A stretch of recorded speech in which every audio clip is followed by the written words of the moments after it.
各位朋友，由於疫情嘅原因咧，我就揾啲話題嚟講下，同大家交流下。咁咩話題好咧？喺中國大陸比較敏感嘅話題就係政治問題。咁好啦，我就揀呢個話題嚟講啦。講政治。咁咩係政治咧？政治係咩咧？咁以我理解咧，係只能夠以我理解，因為我讀書嗰時咧，我喺中國大陸讀書，教科書咧係冇講政治嘅定義，佢最多就係講列寧話政治係經濟嘅集中表現，咁呢個唔係定義嚟嘅，呢個只不過係描述下政治同經濟嘅關係。咁個定義我諗係應該係咁嘅，就係講對於公共事務嘅管理權嗰個確定，同埋對呢個管理權嘅爭奪同埋維持，亦包括咗呢個對呢個管理權嗰個權力嘅分配，咁樣去呢咁嘅過程就係一個政治。咁政治咧係存在嘅，係每一個人都係切身嘅事嚟嘅，因為你嘅每一個活動，你有權做乜嘢，冇權做啲咩，都係一個政治環境嘅決定。因為先有政治，然後先會有法律國家即係軍隊、法庭、監察嗰啲咁一系列嘅事情，佢其實係維護一種政權，維護一種體系。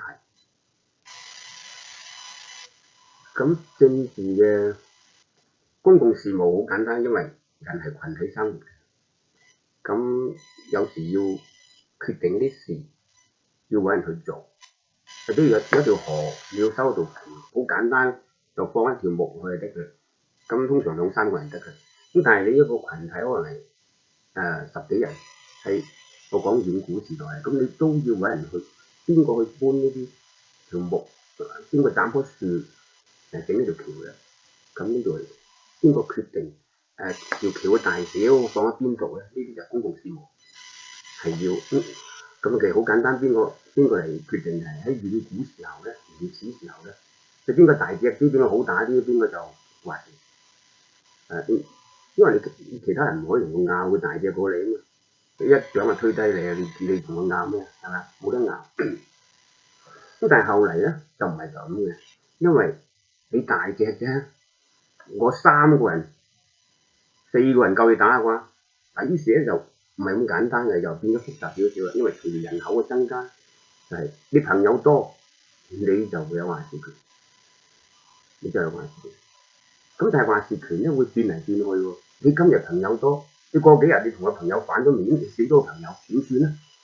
咁冇人哋咁多朋友喎，可能人哋多咗2個。咁你就要，當你朋友多嘅時候咧，你就要確定自己係做，係確定一個話事人。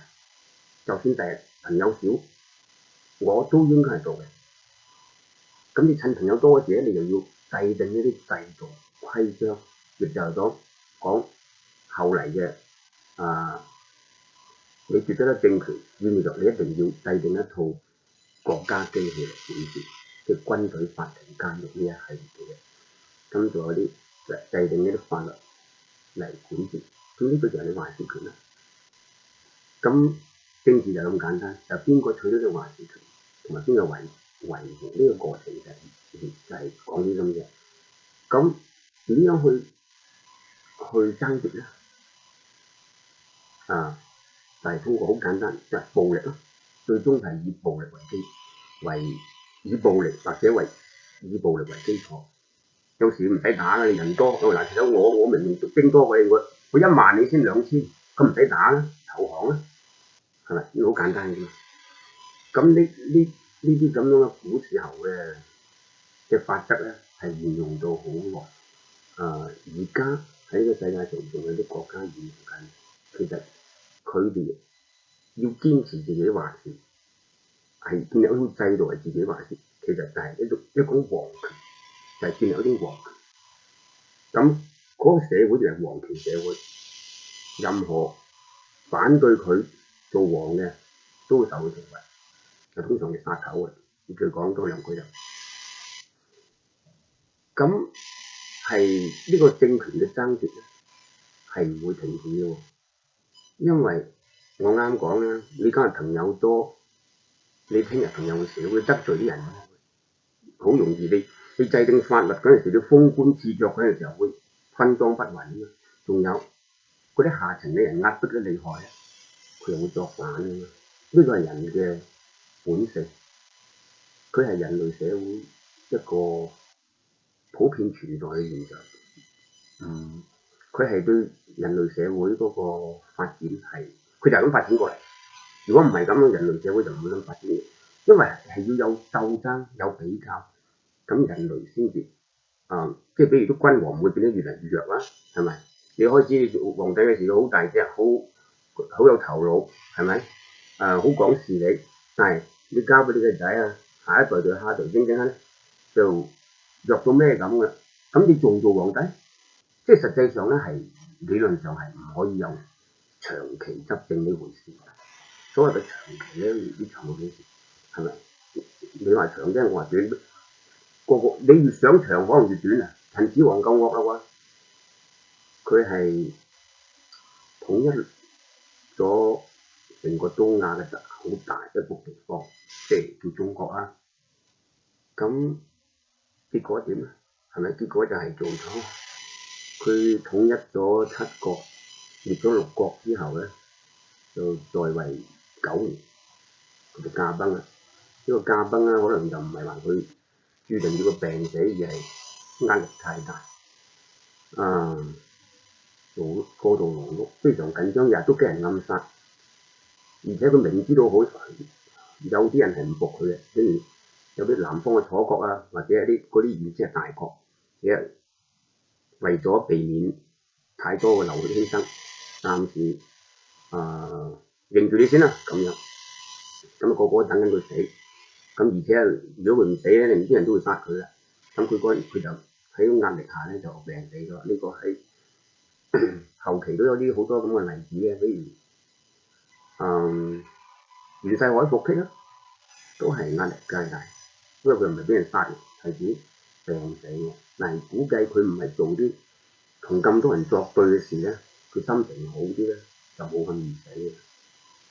咁所以咧，政權嘅變更咧係常態，因為呢個係人類社會伴隨住人類社會進化、進展、發展嘅呢個咁樣嘅一個現象。未試過冇，好少話有邊一年喺呢個世界冇戰爭。其實講嚟講去就係為咗乜咧？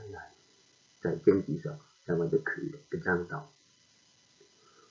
咁但係人咧，佢係人係有智慧嘅，佢識總結經驗。喺遠古嘅時候，人少咧就好快分勝負啦，係咪？你打贏咗你做王啦，係咪？咁同你點處理啊？有好多方法，同埋有啲和氣啲嘅皇帝，係咪？OK，服我得啦。有啲唔和氣嘅，好全部殺晒又得，係咪？殺一部分又得，淨係殺男人女人唔殺又得。如果佢自己嘅部族唔夠女人嘅話，佢就殺成啲女人。如果我都大把女人冚唪唥殺光又得，反正糧食都嗰陣時未必叫糧，叫做係因為獵物亦少，同埋喺遠古時候咧未有農耕嘅時候咧，係打獵啊同埋採集嘢講咁樣，個社會就係點樣去維生嘅。咁後期咧就慢慢啲人咧就變得聰明啦。唔知係咪叫聰明，就係因為人口多，咁人嘅頭腦都會變。因為一場戰爭之後咧，死嘅人係好多，你基本上係數以萬計，喺大概你唔使講咁多，就陳子王，佢佢佢嘅士兵殺嘅人咧，可能成百萬、過百萬，淨係白起都殺唔少啦，係咪？殺唔知40幾萬啊！咁慢慢人就會思考，點解我要死咁多人咧？可唔可以唔打仗？唔打仗實際個個都想咁諗咧，但係客觀上係好難避免，但係可唔可以盡量避免？避得就避。咁於是咧，喺有啲偶然嘅因素發生嘅，有啲人有原因佢就係，比如羅馬帝國係一個好大嘅帝國，佢係喺歐洲歐亞嘅，咁佢推翻咗一個皇帝呢個帝國，但係佢喺推翻之前又好，之後佢推翻佢可能就唔係為咗自己做皇帝，係為咗報仇，即係可能害到我要交咁多稅啊，搞到我破產啊，或者係殺死我啲親人啊，咁於是佢要推翻呢個皇帝。推翻嗰陣時咧，佢就唔會諗住做皇帝，而且就算諗住做皇帝都唔係咁易，因為同你實力相當嘅人咧係可能有2、3個，咁如果咁又要打次添嘅喎，係咪？好麻煩嘅喎，即係好似劉邦項羽推翻一陳朝咁，又要打次添，係咪？你最近期嘅共產黨、國民黨幾多年抗戰啊，又要打次添，咁可唔可以唔打咧？於是佢哋就建立咗叫共和制，就係唔打，即係有咩事大家坐低商量，冇搞皇帝嗰件事啊，就用個議會係咪嚟決定。咁後期咧，當然你要變唔係咁易變㗎，你變完之後咧，佢仍然因為由於人嘅習慣性思維都係慣咗邊個話事啊，邊個話事啊咁，所以咧佢有不斷有復辟呢個共和制喺羅馬帝國裏面復辟，復辟完之後又共和，然後又復辟。咁中國都係咁㗎，我啱講袁世凱係咪？孫中山建立咗亞洲第一個民主共和國，咁就係唔使皇帝啦，大家有咩事議會商量。袁世凱要復辟，因為有人支持佢復辟，佢自己又想做皇帝，佢本身已經做咗總統㗎喎，佢總統覺得權力有限，呢個就係我頭先講政治咧，唔單止權力爭奪嘅問題，仲有就係分配嘅問題，我分得太少，咁佢又要變做皇帝先，做咗皇帝先講，我唔知佢出於咩動機，真正動機咧？因為佢係一個失敗者啦，因為國民黨最終係成功咁樣去建立咗自己嘅穩固咗自己政權嘅。袁世凱之後，張勳又復辟，係咪？咁跟住咧就段祺瑞啦，即北洋軍閥都係最終國民黨係打敗咗嗰啲各地嘅軍閥。咁你打敗咗啦，你喺歷史上嘅話語權就減少嘅。咁但係我哋仍然唔可以話，即係正如我好多時都講嘅，唔好將一啲失敗嘅人，即係睇到佢真係好似好惡魔咁。如果真係惡魔，當時冇咁多人支持佢，係咪？就算係希特勒都係民選嘅，只不過係佢選嗰陣時點樣去用一啲欺騙術咁樣搞到佢咧就選咗。咁但係畢竟佢唔係話還惡不赦都唔係人，佢係人，袁世凱亦係人，張勳亦係人，係咪？咁我只係順便講下，既然講到政治就唔係一面倒嘅。又喺古代咧就係、天下非一人之天下，天下係天下人嘅天下，有德者高之，無德者失之。咁講係咁講，但係呢個德咧就唔係我哋平時講嗰個，你個品德幾好，你做皇帝唔係咁嘅。呢個德係一種領導嘅藝術，係一種號召力，亦係你個各方面嘅，包括啲體魄啊，各方面嘅一種綜合嘅因素造成你具備咗各方面嘅可能去成為統治者。咁但係我頭先講號召力啊，係咪？藝術咧，尤其呢種藝術咧有時咧就加入咗啲欺騙性入去，即係好多有啲我唔知好多好少，總之有啲政治人物咧，佢就係靠欺騙又可以包括係譬如希特勒啦，係咪佢搞社會主義，甚至搞個武裝暴動唔成功，佢轉嚟轉去，實際上係一個佢本身內心亦冇一個宗旨，佢只不過係講邊啲話人會信咧，於是佢就講係咁樣，而唔係講我講邊啲話先啱咧，佢唔係咁講嘅。所以嗰啲呢啲就係喺現代社會有啲政客都係咁嘅，佢嘅目的就係為當選，當選完之後但係佢內心未必係佢所講嘅，係咁嘅咁嘅。所以當然選民亦係有眼光去睇嘅。呢個古代係一個你死我活嘅一個爭奪。咁進入咗共和咧，我哋就叫民主啦。即係點解民主？因為唔係一個人話晒事，係由多個人話事。咁呢種民主嘅基礎咧，佢係慢慢喺近呢幾百年咧係擴大咗。係尤其係喺一次比較成功嘅就係英國嘅光榮革命。咁當時嘅英國國王咧就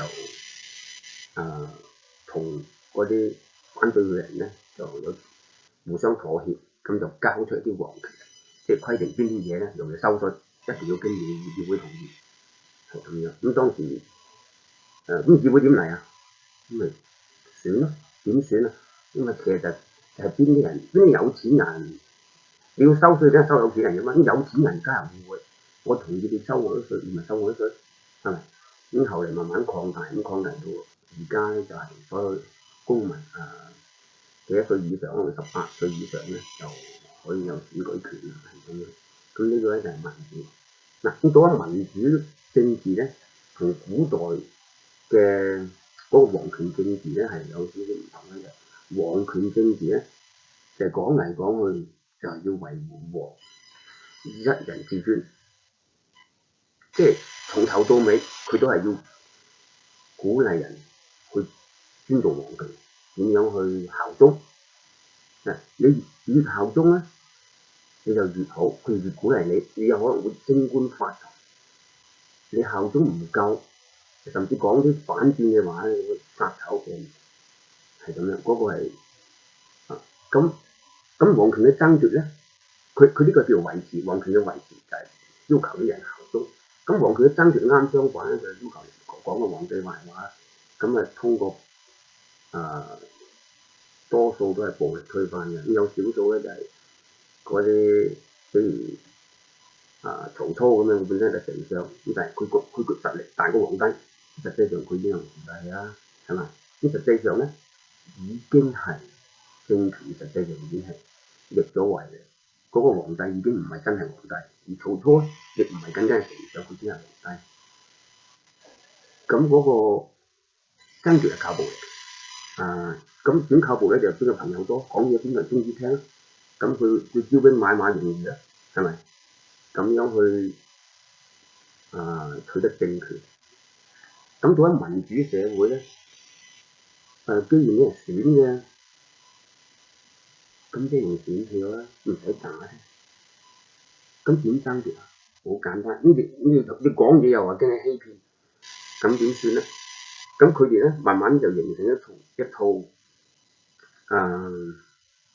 做法，就係表達自己意見嘅時候咧，無非就係兩個方向。一個方向就係如果我當選，我會做多啲嘢，有錢人收多啲稅，幫助窮人，呢係一個方向。咁另一個方向咧就係如果我當選，我就減稅，所以啲經濟就會發展啦，點啦，啲人嘅負擔就會輕鬆啦，係兩個方向。咁呢兩個方向，即係基本上啲人咧，雖然唔係個個都懂政治噶嘛，咁但係佢知道兩個方向啦，所以知道你係咩方向嘅。比如而家Donald Trump個方向有個名喎，就係你打算擴大政府權力嘅，呢就係左派，叫做左。佢打算係減少政府權力，呢就係右。所以好簡單，啲共和黨就係右派啦，係咪？佢唔中意干涉咁多嘢，唔中意話佢中意一啲傳統性嘅嘢，你賺到幾多錢咪幾多錢咯。點解要人交幾多係咪？咁呢種咁仲有好多嘢都係中意自然咁樣去整個社會發展。比如你有 BB 生出嚟冇落呢個嘢大多數右派嘅主張嚟嘅。你當然你唔係話有時有講人權，你話你冇落你落你嘅事，我唔會資助你政府，係咪？你其他病咧，政府可能其他問題可能政府會資助你，係咪？咁但係你話要落仔咧，右派政府咧就絕對唔會資助你嘅。如果唔係就唔叫右派。呢個係仲有就係啲稅收啦，仲有好多呢，包括持槍啊，佢覺得政府係應該惡晒嘅左派，民眾係唔應該持槍嘅，或者係要限制，唔應該係咪？其實講緊持槍咧，都係一個話題嚟嘅。本身槍係一種武器，本身人類誕生佢冇武器點得啊？點解要攞嚿石？係咪削邊條木去打獵啦？係咪？因為我哋講石器時代有石頭有青銅器啦，呢啲都冇規定話邊個可以拎住嚿石去掟先。你冇權打住嚿石嘅，其實石就係武器。但你冇權去用呢支竹去打獵，你先攞條手，冇咁嘅。即係實際上咧，自然而然嘅一種規則就係我哋講上帝創造人，上帝制度嗰種規則裏邊，佢係尤其右派，佢認為咧公民係有權持槍嘅，因為呢個係武器嚟嘛。如果你話冇，點解以前嘅人可以用石頭掟啊？係咪？呢個就係你有冇證據證明以前即係邊啲人俾用石頭掟？邊啲講起嚟都好荒謬，係咪？所以咧尤其喺事實上，你比如美國咁，你征服美洲，你歐洲人都係帶住槍去啊，咁你先建立個國家啊嘛。如果你冇槍，你點獨立啊？獨立戰爭點打啊？係咪？咁都係一個即係政府唔應該干涉民眾太多，連我有支槍都唔俾，係咪？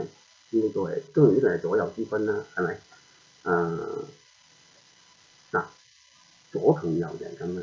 咁喺民主社會咧就係講左同右，喺獨裁專制社會咧就係講邊個惡邊個霸，邊個識甚至邊個識得欺騙，使到啲民眾信你就得啦。過去係神仙啊，要大權在握咧，你又忘記好多嘢，即係呢啲係有版體嘅，有版體啊！所以咧喺嗰個現代社會，而家有啲人頭先講點解有啲人唔中意講政治咧？其實可能佢唔係唔中意講，係因為第一唔知點講，第二講出嚟冇用，係有啲咁嘅問題。咁但係可能都唔係原因，可能怕惹上一啲唔方便嘅嘢，譬如有啲你講錯嘢得罪人啊！喺清末嘅時候咧，有好多飯店啊，即係自從孫中山起義第一次起義之後，咁個社會開始係唔穩定嘅。咁啲人就中意討論政，喂，你支唔支持嗰個呢啲咁革命啊，或者我反對革命啊乜。咁好多飯店茶樓咧，佢就好怕人咁討論，因為討論會打交嘅，又話你反台都有嘅，反完台又唔賠錢。於是咧好多嗰啲酒樓咧，佢貼住張紙咧就係不談政治，係咁樣嘅，咁好安全啦，係咪？唔好講，講下其他嘢，係咪？或者係講下有咩收成啊，咩天氣咁樣講下嗰啲類似嘅嘢。最怕講下就打起交。咁但係其實咧，有啲嘢咧，你越怕咧，佢越嚟嘅喎。如果你要舉例，舉到好多，係咪？好多人道人為嘅災難，嗰啲受害者，佢哋係咪成日講政治講到個受害人？唔係，可能啱相反，佢哋唔講，唔想知，唔敢知，結果自己成為受害者，嗰陣時都未知啊！咁我哋而家仲活喺度，即係有好多人未起碼未成為一個好大嘅受害者。到底我哋係咪受害者咧？害咗幾多咧？我哋唔知，係咪？或者我唔想喺度講。咁總之我哋知道多啲咧，總係有好處嘅。呢樣嘢咧係我一直都係堅持。如果你認為知道多啲冇好處，點解你要返學讀書咧？返學讀書就係想知多啲嘢嘛，係咪？所以唔怕講，我永遠遵循呢樣嘢。人係有講話嘅權利嘅。如果唔係，點解要把嘴可以講話？呢個就係人類同埋人類嘅祖先個區別。人類嘅祖先即係唔係人類啦，但係佢進化成人類。咁個區別喺度咧，人類嘅祖先係唔講嘢，唔識講嘢。咁點解我叫進化？因為後識講嘛。點解我唔叫退化咧？因為識講嘢使人覺得生活方便啲啊嘛。講句話，咁你就理解我講乜，係咪？嗰度後生有隻老虎，我又去打。你明白？即刻做準備去打。你唔識講點算啊？你指手畫腳都唔知咩回事，甚至唔識指手畫腳，咁明顯係好落後㗎啦。到時老虎嚟揾你，你單打獨鬥嗰時唔夠老虎打啊嘛，係咪？所以咧，知多啲係有好處。我得閒咧，我都會講下我嘅睇法，同啲朋友交流下。咁而家今次講政治，話唔定下次要講其他啲經濟甚至體育各方面嘅嘢。咁多謝大家。